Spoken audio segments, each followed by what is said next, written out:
فولکلور باندورا گله گرینگ لسر نتوا سازی هیا و بویا بنگه ها جوادگه هم بو نتوی بون. فولکلور ابیتا بنمایکی زور سرکی بو آراسته کردنی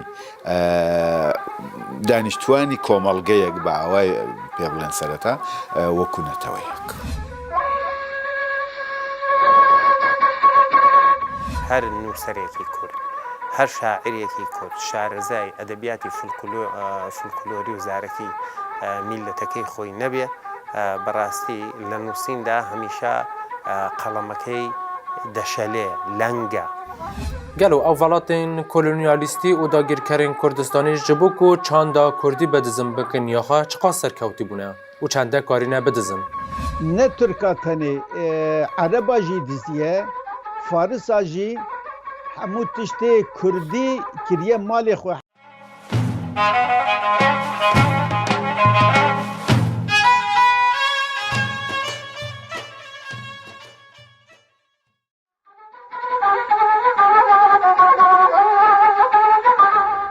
یک جبنگه ناسیونالیزم کرد فولکلوره چمکی فولکلور نتوان داده ناسیم. چکا پاراستنا هر نتوه یکی فولکلوره مروف برای آفید چکی و دکاره نتوه خواه بپاريزه. فولکلور باندور گله گرینگ لسر نتوه سازی هیا و بویا بنگه ها جوادگه هم بو نتوی بون و هر وسا باندور لسر نشتمان سازی جی هیا. فولکلور وک نینوکه کیه و نتوه دوی نینوکی ده تیخویا کرن.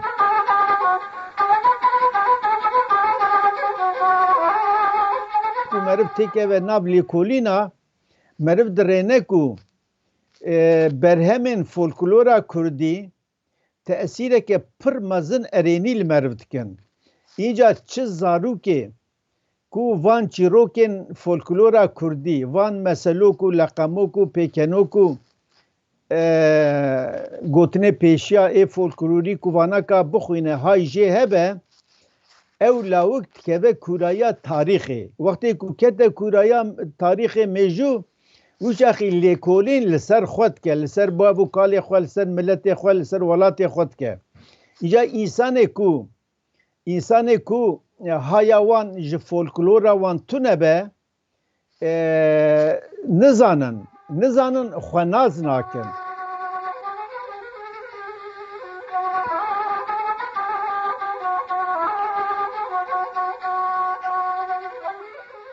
ئەتوانێت کاریگەریەکی زۆری هەبێ ئەتوانێت ببێتە بنەمایەک بە مەرجێک ئەو نەژادانەی یا ئەو ئەقوامەی یا ئەو هۆزانەی و یا ئەو میلەتانەی کە ئەیانەوێ لە قاڵبی نەتەوەیەکدا خۆیان ڕێک بخەن هەندێک مقاومات هەیە کە فۆلکلۆر ئەتوانێت بۆیانی دابین بکە بە نمونە ئەتوانین بڵێن هەندێک کۆد هەیە دۆزینەوەی ئەم کۆدانە وە کارکردن لەسەر ئەو کۆدانە پرۆسەی بە نەتەوە بوون گورستر و ئاسانترەکە هەندێک جیاوازیت هەیە ئەم هەندێک جیاوازیە لەوانەیە کەسانێک بیقۆزنەوە بۆ ئەوەی کە دژی بە نەتەوە بوونەکەی تۆ کاری پێ بکەن و ئەمە لەوانەیە تۆش وەکو میلەتێک وەکو بەشێک لە میلەت بڕوای پێ بکەی تۆش لە خشتە بەرێ بەڵام ئەگەر گەڕای بە دوای کۆدەکانە لە ناو فۆلکلۆردا ئەو کۆدە هاو بەشەکان ئەبینی حاڵەت و دۆخی نەتەوەی زیاترە تا نانەتەوەیی و ئەمەش تەنیا و تەنیاوە یا زیاتر لە هەموو شتێکی کە لە ناو فۆلکلۆردا دۆزرێتەوە بۆیە فۆلکلۆر ئەبێتە بنەمایەکی زۆر سەرەکی بۆ ئاراستەکردنی دانیشتوانی کۆمەڵگەیەک بە ئەوای پێ بڵێن سەرەتا وەکو نەتەوەیەک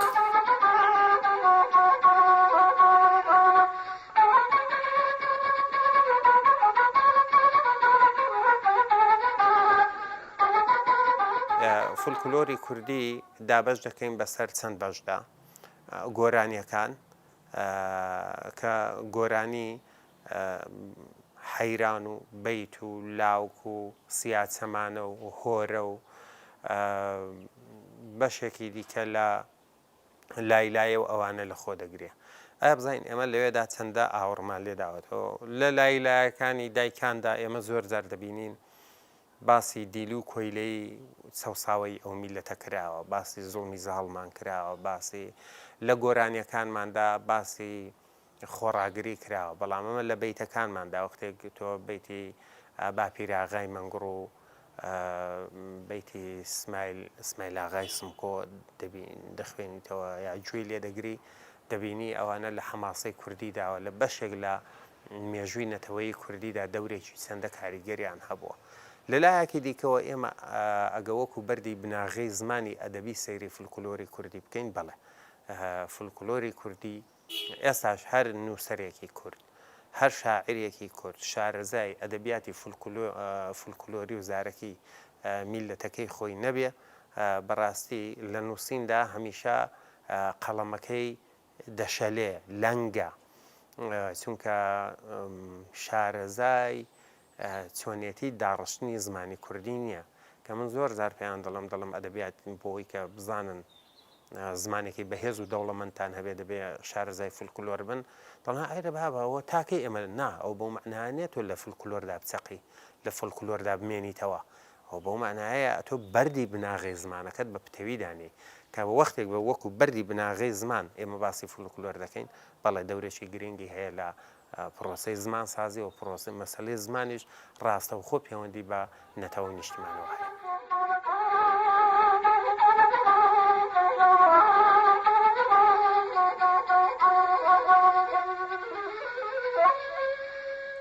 ڕۆڵە فۆکلۆرێ di prosesa neteweyî de helbet gelekî giring e. Mirov dikare neteweyekî karakterê wê neteweyî bi rêya folklorê naz bike, lewra folklor wekî neynikekê ye, neteweyek di wê neynikê de xuya dike. Yani em dikarin bêjin neynika neteweyekî folkloraw ye. Mînak ez bêjim li herêmên me yên Ertoşya ku em bêjin derên mîna Colemêrgê, Geverê, heta xebavê Ormiyê û xwejor di bavê ji herêmên Behdîna û Botan û gelek herêmên Kurdistanê, dema mirov li tenê li folklora waya govendê dinêre, mirov dizane ku ev govenda hanê, ev çanda vê govendê bi hezarê salan hetanê roja îro xwe jiyan diye û ev çand hetanê îro hatiye, ev folklor hetanê îro hatiye. Ev ya nava tim milletên dünyayê de nemumkine were dîtin. Mînak ez bêjim dengbêjî tarzekî awazê ye, ne nava gelê Kurd e li tu derê dünyayê ev dengê hanê ev awaza hatinin. Payîzokên botanî ew qirika payîzokên botanî ne di nava Kurdan de be li tu derê dünyayê nava tu milletên dünyayê de neteweyên dünyayê de nayê gotin. Dema mirov guhdarî dike ji dûr ve mirov dizane ev awaz awaza milletekî ye, navê vî milletê jî Kurd e. Dema mirov li govenda gelê Colemêrgê dinêre yê Ertoşya dinêre 5000 însan bi yek tarzî bi yek ahengê govendê digirin, ev ne hema rojekî û 100 roja û 1000 roja, ev hezarê sala evê çandê xwe li ser linga hiştiye hetanî îro hatiye. 300 heyf û car mixabin ev neteweyê wiha xwedanê vê çanda wiha zengîn mîna gencîneyeke bê hempa, bê welat be û bê statû be û bê xweserî de. Rawşenbîr û nivîser û lêkolêr rolek gelek girîng di proseya geşekirina folklorê de hene û dikarin folklorê hem geşe bikin û hem jî bi avakirina navend û nivîsandina pirtûkan nehêlin berbe ji navçûnê ve here. Gelo bû geşakirina folklorê karê hewce hatiye kirin? وقتی دستلات کم بود خب توش قوت و حازت کمه او خنیه ولی حوج خودجوش و تم فرق از کریاس یعنی واقعا به انصافی بودن و بوشی نکریاس کاریلی فرق کریاس و او دستلات و قدرت و قوت و توانایی که حال اختیار او منالیله که وی باوت دلخوشن و دوست دارن کاری بکن کریاس ولی یک سری کاری کریاس را نمونه لبش موسیقی فولکلوریک لبش تمیره استاد علی اکبر مرادی او مقامی کلامیارسان نظم و نظم در آورد و نظم بنی کرد و مقام بنی کرد و ضبط و ثبت کرد و حتی کتابی شنفتم که لباره تاریخ تمیره و شکل نویساری نویساسه و شکلش نیم که اشتباه ارزش شگه لباره هوره و مثلا کاکلی یوسف شایی یعنی واقعا همتی کرد که هورگیل بش فرگورایگی زنه و کرد و ثبت کرد اچه منالی لفرت ریج لکناران فرکاریل کردن فروانی شروع کردن و خوشی و مثلا لبشوره لان جوری بی بسه با قشنگ دونیدن لهر کو لایوی دانن و توان دنگ هوره بسر فرک از فرکاریل کردن است ولی هن منالی لیک جویانه کوپیان تایوت کلیک نشان کردم امر خواندرن نبانی کاره درن وقت فرق لجیان خواندرن ترخان کن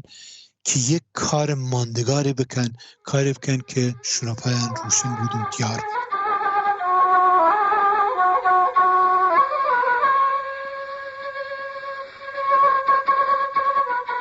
ایرو گوتنه که پیشیه مهیه دبی بهار بگوله که نایه ایرو کو ازوته ام به کردیه که پاقش زلال یا کرمانجی ام دو پیو نایوه معنی کو کرد تبوسانه اینجار لیبل گلک زانای مهنه کو روزانه وان برهمین چاندا کردی فولکلورا کردی بکارتینن یعنی لهنه جیا کم دبجی روشنبیر کرد ای همو ولاتا ای همو ملتا وک هاوینن فکر خواه چوا کو لگندا دایکی ما وقتی کو شیر خواه ددوشن یا هاوین تکن یا تکنه پنیر یا تکنه ماست هاوین بردن ناوی چند ساعت شوندا قالب دیگره یا ماست چیدوه یا پنیر چیدوه روشنبیر مجی اگه کو وظیفه خواه بجه بینن لهر دوره پاراستنا برهمین فولکلورا کردی بکن و خلقی را ببیجن و پیوین کردی بکار بینن به زبان کردی بکار بینن و دیگل توره کردی جی کو بجه بینن و گش ببه لی وقتی کو روشنبیر وظیفه خواه نکن وی کاری پیروز نکن بگمان و بپاش وهره و پرکین ببه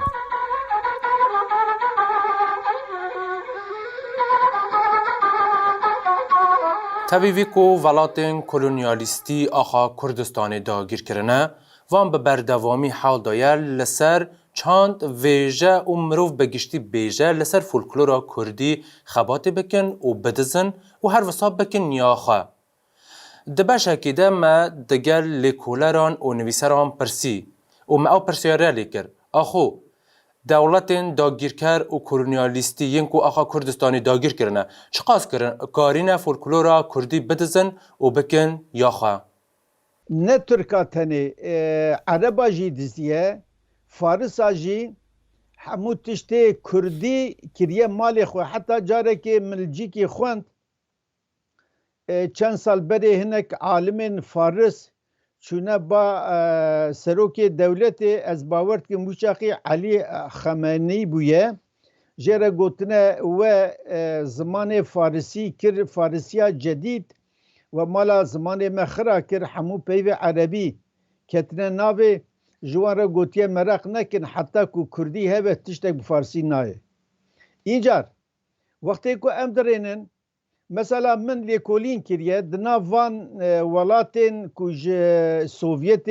جدا بون ولات سربخواه وک آذربایجان کرگزستان قزاقستان ترکمنستان ازبکستان واناکا من گلک لیکولین کیه پیوین کردی فولکلورا کردی گوتنی پیشیا ای کردی دنا واناکا ده پر هیه یا وقتی که مرد که ناف لیکولینا لسر وان زمانی هان مرد گلک پیوی کردی دوان دبینه لی شرط کو مرد وان زمانی وان و زمانی خوشی ای کردی جی باش زانبه بلێکۆنا gelek tiş derdkevne holê.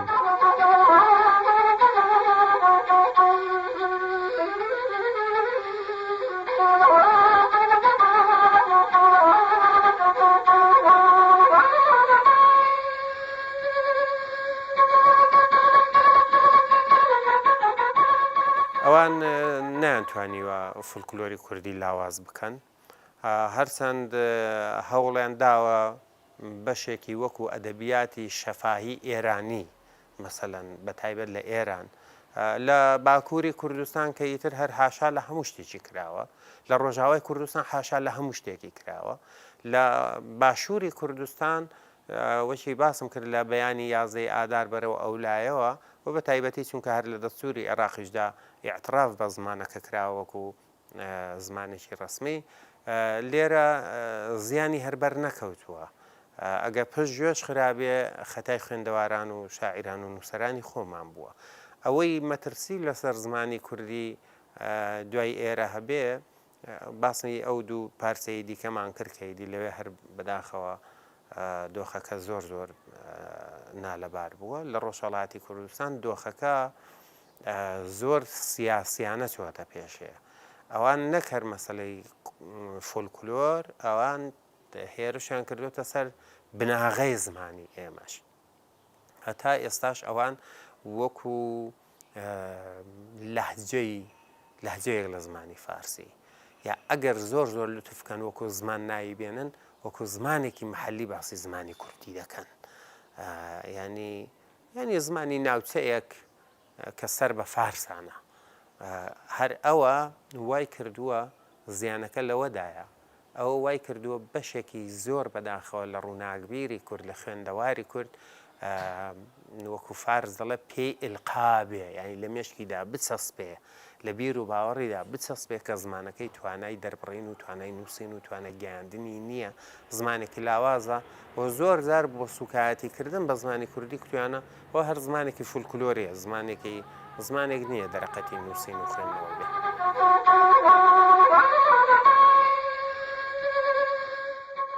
سەدەمێن ku folklora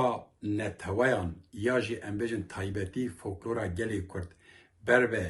tinebûnê ve ya jî ber ve helandinê ve diçe sedemekî bingehîn wekî çawa min gotî yek jê li xwedî derneketina zimanê ya dudiyê jî pişaftina ji çar aliyan ve li ser gelê Kurd ji hêla Ereba û ji hêla Farisa û ji hêla Tirkî ve dewleta Tirk ve gelê Kurd tim di nava zext û pêsoriyekî gelekî dijwar de ye eva hanê jî helbete dibe sebebê têkçûna folklora neteweyekî heger ku welatê mirov ne azad be çanda mirov jî ne azad e folklora mirov jî sedê sed ne azad e ev dikare bibe sebebê helandina folklora netewa Kurd او فولکلورا کونار آ کردواری کو او قاس گیرینگ او دولمنده مجوله هیدی بر بر لاوازبونی ودچه او هر وک لیکولر دبیجن کو نفشان ها گرک گیرینگی بیناده او اواجی یک جسدم این لاوازبونا فولکلورا کردیه و امی جوان لیکولران بپرسن گلو فولکلورا کردی چما بر بر لاوازبونی ودچه او سدم این لاوازبون او جبیر کرن چیه؟ بەداخەوە زۆر بەداخەوە ئەوانەی کە ئیش لەسەر فۆلکلۆرەکەن فۆلکلۆریستەکان زۆر کەمن زۆر ماندوون هیلاکەن چونکە پیرن بەتەمەنن زۆر بەداخەوە گەنجەکان خۆیان لەو بوارە نادەن و زۆر بەداخەوە هەندێک شتی ڕواڵەتی غەربی هەیە کە ئێمەی وا تاساندووە بە جۆرێک لە جۆرەکان بە نەوعسوکیەکەوە سەیری فۆلکلۆر بکەین بە گاڵتە جەڕیەوە سەیری بکەین و خۆمانی لێ نەدەین لێ بێگانە ببینەوە ئەمانە هەر هەمووی هۆکارێکن بۆ لاوازبوون یا تەنانەت لە ناوچوونی فۆلکلۆر تۆ کانیەکی ئاو بیانە هەر بەردی تێبخە تا سەرنجام پڕەبێتەوە ئاوەکەی نامێنێ چونکە ئاوەکەی لە شوێنێکی کەوەی تر زەوی دزەی پێکاتەوە ڕاتۆ ئاوە زوڵاڵەکەەوە کانێکە لە دەسەدەی ئێمە تووشی ئەو دۆخە بووین تەکنۆلۆژی شتێکی چاکە بەڕواڵەت بەڵام بۆ میلەتێکی ناوشیار کە نەتوانێت کەڵکی لێوەربگرێ، نەتوانێت ئاراستەی بکە، نەتوانێت بیخاتە بەرژەوەندی خۆیەوە، شتێکی تا بڵێ تا سەرسقان خراپ و مخەڕب و تێکدەرە. ئەم حاڵەتە لە ئێمەیان ڕوویداوە. ئێمە تەسلیمی تەکنەلۆژی بووین، نەمانتوانیوە تەکنەلۆژی ئاراستە بکەین و بەکاری بهێنین لە بەرژەوەندی خۆمانە. تەکنەلۆژی وای کردووە کە من بێگانە ببمەوە لەگەڵ فۆلکلۆری ڕەسەنی کوردی، لەگەڵ با بڵێن مێژینەی خۆم، لە حاڵێکە ئەمتوانی بەکاری بێنم بۆ ژیاننەوەی ئەو بەشە لە فەرهەنگم لە تەمەدنم، بۆ ژیانەوەی فۆلکلۆر، کەچی ئەوەمان نەکردووە. زۆر پێویستە ئەبێ ئێمە ڕابچڵەکەین، بە خۆماندا بچینەوە، ئەگەرنا لە خەوێکی غەفڵەت و سڕبوون داین و فۆلکلۆریشمان ئەمرێت کە مردن چییە؟ کە فرامۆش کرا، کە تۆزی فرامۆشی لێنیش واتە مردووە. ئێمەشی لەگەڵ ئەمری.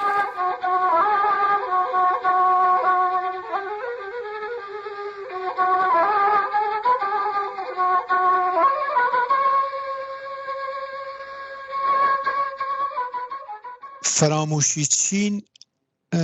چوود ولی ڕاحەت نییە، ئەجوری نییە وەی ڕاحەتیەوە بێن بچوت. هەوجی ئاماژە کردیم ئی دوو بەشە زۆرم لە ناو مەسەلەی جامێ کورد لە کۆمەلگای کوردایەتی ئی وجود دوو دەستە، یعنی ئام و خاص، باسەوادەیل و زانستمەندەیل و بێسەوادەیل هەمرە هەست. جی داخە کە بەرحاڵ هەمرە بێسەوادی وەک هەمسەوادی فرەست لە ناو جامێ کوردی. هەروە خۆی ئەو مەسەلەی فۆلکلۆرە دەواقع سینە و سینە بێ و وجود و موجودیەتی هیلیدن. منتها خەتەر هالە کورا، خەتەر هالە ئێرە شکل و ڕوومەت و ڕوویەی فۆلکلۆر نەسل و نەسل ئەواز بوود. وەختی وەی دەستێدە و دەست یەک ساختارێک وەلی ئەواز بوود، یەک سری چشتێک ئیمڕۆژە هەست وجود دێرێت و ناو خۆی شونەواری خۆی و وجود تێردن و خۆی نیشاندن. و خاطرە بوده کە ئەسلیەتە فۆلکلۆرەکە چەدیریمەن ممکنە وردە و دەستمان بچودن دینێ ئاشتیمنێ. وجود تەکنۆلۆژی خاصیەتی لە خۆی دێردن، علم دێردن وەلی ئستفادە کەیمەن و چزانم دەرمانە و مەسەلەیە ڕاحەتیە زندگیە یانە گشتی خۆی دێرێت وەی لە لایەکیش وە مشکلاتێک ڕاخۆی وجود تێردن و ئەویشە تاثیر و شونەواری فرێک و ناوە و بانی ئی فۆلکلۆرە درێ و ڕوومەتی ئەوەست.